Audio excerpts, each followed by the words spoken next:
selamat datang. Welcome to Podcast Talk, podcastnya anak data. Halo, kenalin nama aku Nazila Juairia dari angkatan 2022. Dan sekarang aku lagi ada di cafe tempat nongkrong yang kece, yaitu Tepangmu di Kopri, Bandar Lampung. Nah, tapi nih gak kalah kece nih sama narasumber yang satu ini yang ada di depan aku sekarang. Halo Bang, boleh kenalin dong namanya ini siapa dan dari angkatan berapa nih Bang? Oke. Sebelumnya perkenalkan, nama saya Ardit Iriandi dari angkatan 21. Di sini saya selaku staf divisi Pengmas. Nah, Bang Raditya Andika ini tuh dari staf Pengmas ya? Iya. Departemen Eksternal. Iya, betul. Nah, kalau boleh tahu tuh apa tuh pengertian Pengmas? Oke, Pengmas di sini tuh sebagai pengabdian masyarakat atau singkatannya Pengmas itu ya. Nah, pengabdian masyarakat itu di sini kita yang secara langsung turun tangan kepada masyarakat, di mana kita bisa membantu atau turun langsung dalam hal-hal acara kebencanaan, membantu dan sosialisasi serta membina gitu. Nah, tadi kan ada sosialisasi membina. Pas itu Pengmas punya banyak prokerja nih. Coba dong, boleh nggak Bang di-spill prokerja-prokerja apa tuh yang udah terlaksanakan? Oke, sejauh ini prokerja yang sudah terlaksanakan itu dari Pengmas sendiri udah terlaksana semua ya. Mungkin ada beberapa prokerja yang akan saya sebutkan. Yang pertama ada Doremi donor darah bersama. Itu dilaksanakan pada saat di Sains Data. Terus yang kedua ada Koin Peduli yang setiap minggunya kita terus mengambil atau share setiap Jumat gitu. Jadi misalnya ada poster-poster terkait Koin Peduli itu dari divisi Pengmas. Lalu selanjutnya ada Smile Project. Nah, Smile Project ini dilakukan waktu itu di bulan puasa, di mana kita membagikan takjil-takjil kepada orang-orang gitu. Dan Smile Project ini, dana ini dari Koin Peduli itu sendiri. Jadi kita mengambil Koin Peduli, dan Koin Peduli ini digunakan untuk Smile Project dan juga kebutuhan masyarakat lainnya, seperti misalnya bansos ataupun dana bantuan sosial. Lalu yang terakhir itu dari divisi Pengmas ada Bina Desa Anak Data atau Bidata, yang dimana Bidata ini tuh untuk membina suatu desa terkait desa itu apakah ada suatu hal yang ingin ditingkatkan atau dari kita ingin memberi pelajaran ataupun suatu hal yang berharga untuk desa tersebut itu. Nah, tadi tuh aku sempat dengar prokerja Bina Desa tuh. Nah, kalau udah ada Bang sendiri tuh, kan selaku PJ-nya nih ya, boleh dong kasih tahu tuh Bina Desa tuh ngapain aja sih gitu prokerjanya itu. Boleh dong diceritain, di-share ke kita gitu. Oke. Jadi Bina Desa ini bisa dibilang proker besarnya Departemen Eksternal ya.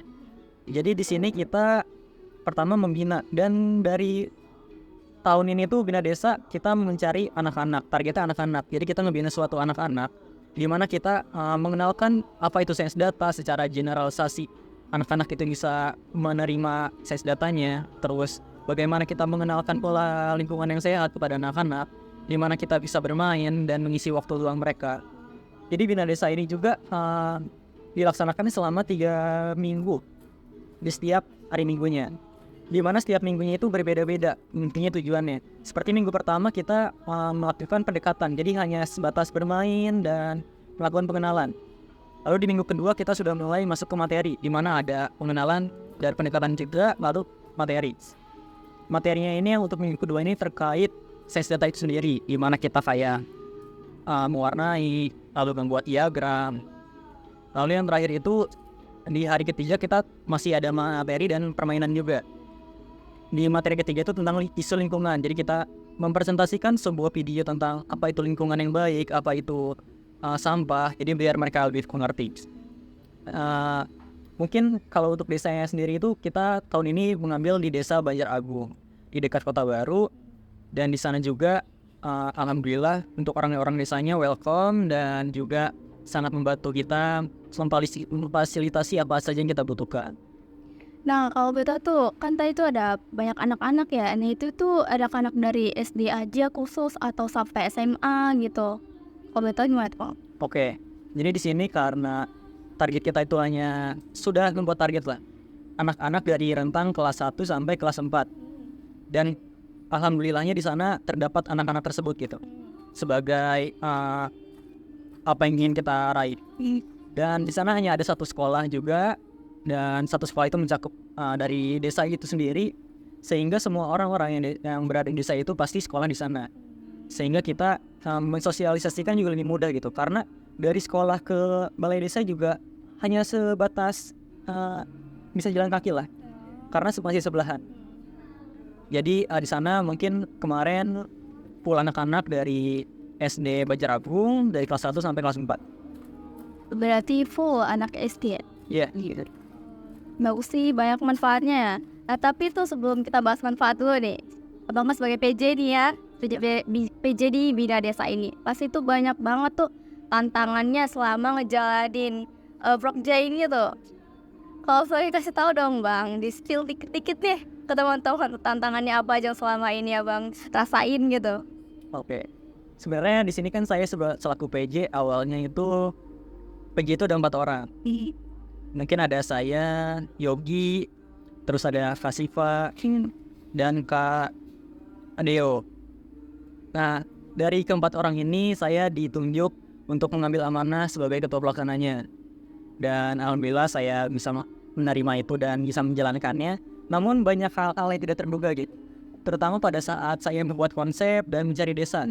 Karena mencari desa itu bukan suatu hal yang mudah, kita harus mencari apa sih yang dibutuhkan untuk meningkatkan desa tersebut gitu, seperti analisis kondisi lingkungannya, apa yang pengen kita cangkup dari desa itu untuk kita bina, sehingga kita keliling-keliling lah ke desa. Dan singkat cerita sudah ke beberapa desa dan ada yang cocok ada yang tidak, dan di desa terakhir itu kita sempat kesesat gitu waktu memakai Gmaps ingin ke desa selanjutnya, sehingga kita bisa masuk ke hutan-hutan. Nah itu mungkin pengalaman yang nggak bisa dilupain lah waktu buat cari desa itu. Karena di situ saya dan teman-teman sendiri tidak menyangka bisa masuk hutan-hutan kayak gitu, dan akhirnya walaupun selama sampai tujuan, tapi ya ternyata tidak susah gitu mencarinya. Setelah itu mungkin dari segi kepanitiaan, di sini sistemnya untuk Bina Desa kali ini kita membentuk suatu kepanitiaan. Jadi mungkin dari segi konsep, lalu mencari anggota-anggota yang ingin menjadi volunteer, itu tidak begitu mudah gitu.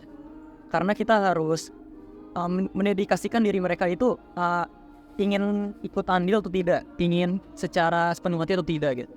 Sehingga bisa mendapatkan hal-hal yang positif ke depannya untuk acaranya nanti. Lalu singkat cerita itu untuk Bina Desa ini juga kan acaranya 3 minggu dan pasti butuh dana. Dan untuk dana alhamdulillah itu dari kadif saya, dari teman-teman Pengmas, dari Kesekjenan, HMSD itu membantu semua. Namun di sini yang sangat kita pertimbangkan itu perihal partisipasi anak-anaknya. Karena kita nggak bakal tahu setiap minggu itu tuh mereka itu bakal datang segitu terus atau tidak. Jadi itu hal yang perlu dipertimbangkan secara baik-baik, karena dari kami sendiri dari para panitia menyediakan sebuah konsumsi gitu. Jadi misal kita membuat konsumsi yang kurang, sedangkan anak-anak yang datang banyak, itu akan menjadi sebuah problem. Sedangkan jika kita membuat konsumsi yang banyak, sedangkan anak yang datang dikit, itu akan menjadi sebuah problem juga. Jadi di antara dua sisi itu kita harus mempertimbangkan baik-baik gitu. Sehingga walaupun sudah kami buat solusinya seperti membuat sosialisasi, pendataan, tapi untuk hal-hal tersebut masih belum bisa membuat anak-anak yang datang itu secara pasti gitu. Jadi mungkin dari segi keuangan ataupun partisipasi yang paling susah sih. Dan juga yang kedua ada juga yang perihal orang dari balai desanya. Di sini mungkin pada hari pertama dan hari terakhir kita ingin ada orang dari balai desa yang untuk sebagai kata sambutan dan kata penutup. Namun karena yang kita tahu lah, orang desa itu balai desa atau kepala desanya itu pasti sibuk gitu. Iya. Kita nggak bakal tahu agenda-agenda ke depan itu kayak gimana. Sehingga ada kemungkinan jika mereka tidak bisa datang di acara yang kita undang. Dan hal ini yang bisa membuat acaranya mungkin tidak berlangsung secara maksimal. Makanya bagaimana itu kita harus membuat planning bagaimana acara itu bisa sesuai apa yang akan kita buat. Banyak banget ternyata tantangannya ini Bang.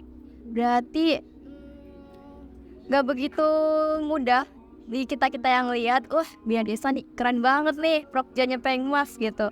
Ke anak-anak pasti banyak banget manfaatnya gitu kan Bang. Nah, boleh nggak tuh? Aku tanya lagi nih, Prokja ini bakal dilakuin lagi nggak sih kira-kira tahun depan gitu?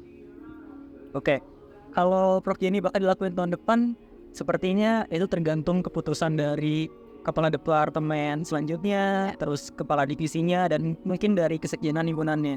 Namun yang saya tahu kemungkinan Prokja ini bakal terus berjalan gitu.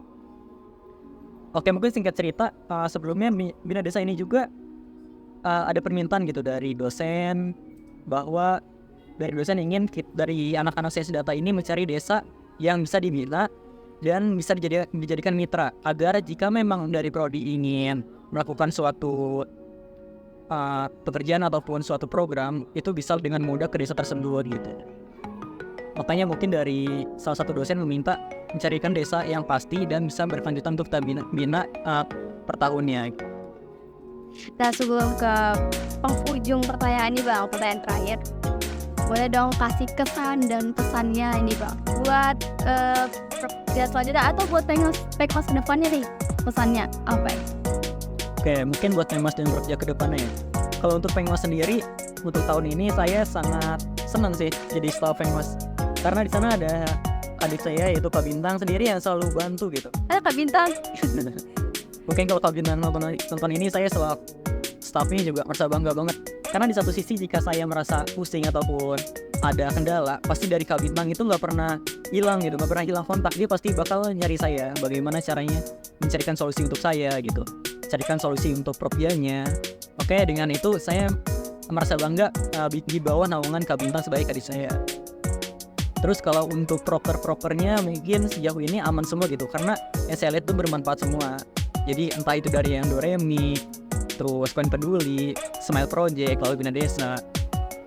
Mungkin kedepannya itu untuk prokernya bisa lebih wah lagi gitu. Mungkin untuk menerus Pengmas yang nonton ini tetap dipertahankan Pengmas yang sekarang biar bisa menjadi lebih baik lagi gitu. Jadi apa yang kurang nanti bisa diperbaiki, bisa dievaluasi. Terus kalau untuk divisi Pengmas yang sekarang, saya kesan-pesannya itu yang tadi yang senang. Terus pesan untuk kedepannya juga, kalau bisa tetap ada Pengmas lah.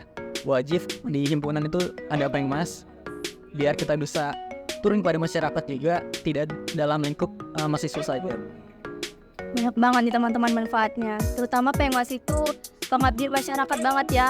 Kita turun langsung nih ke masyarakat buat memberi banyak manfaat kepada masyarakat.